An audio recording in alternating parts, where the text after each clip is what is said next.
നമ്മുടെ രാജ്യത്തിൻ്റെ സകല നിയമങ്ങളും അതിൻ്റെ സകല വകുപ്പുകളും ഒക്കെ നന്നായിട്ട് പഠിക്കുകയും മനസ്സിലാക്കുകയും ഒക്കെ ചെയ്തിട്ടുള്ളവരാണ് അഡ്വക്കേറ്റുമാർ. ഇന്ന ഒരു കുറ്റകൃത്യം ചെയ്തു കഴിഞ്ഞാൽ അതിന് ഇത്ര വർഷമാണ് തടവ് ശിക്ഷ, ഇത്ര രൂപയാണ് അതിന് പിഴ അടക്കേണ്ടുന്നത് എന്ന കാര്യങ്ങളൊക്കെ അവർക്ക് വളരെ കൃത്യമായിട്ട് അറിയാം. ഇന്ന ഒരു കുറ്റകൃത്യം ചെയ്തു കഴിഞ്ഞാൽ അതിന് ചിലപ്പോൾ തൂക്കുകയറായിരിക്കും ലഭിക്കുന്നത്, അല്ലെങ്കിൽ ജീവപര്യന്തമായിരിക്കും ലഭിക്കുന്നത് തുടങ്ങിയിട്ടുള്ള കാര്യങ്ങൾ മുഴുവനും നന്നായിട്ട് അറിയാവുന്നവരാണ് അഡ്വക്കേറ്റുമാരെന്ന് പറയുന്നവർ. അതിൽ തന്നെ ഒരു വിഭാഗം ആൾക്കാർ അവർ പഠിച്ച നിയമങ്ങളും അതിൻ്റെ ശിക്ഷകളും ഒക്കെ അവർ പഠിച്ചതുകൊണ്ട് അവർ ആ കുറ്റകൃത്യങ്ങളിൽ നിന്നെല്ലാം ഒഴിവായിട്ട് അവർ ഒരു സംശുദ്ധമായ ഒരു ജീവിതം ഒരുപക്ഷെ നയിക്കുന്നുണ്ടാവും. എന്നാൽ മറ്റൊരു വശത്ത് ഈ നിയമങ്ങളൊക്കെ പഠിച്ചു, അത് കേവലം ഒരു തൊഴിലിൻ്റെ ഭാഗമായിട്ട് മാത്രം കണ്ടുകൊണ്ട് ആ നിയമങ്ങൾ പഠിച്ച നിയമങ്ങളെ തന്നെ കാറ്റിൽ പറത്തി ആ നിയമങ്ങളൊക്കെ ലംഘിച്ച് ജീവിക്കുന്നവരും ഉണ്ടാകും.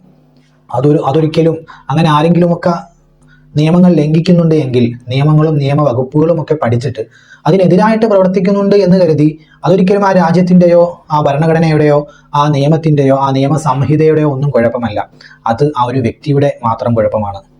ഞാൻ ഈ പറഞ്ഞത് അഡ്വക്കേറ്റുമാരെ കുറിച്ച് മാത്രമല്ല.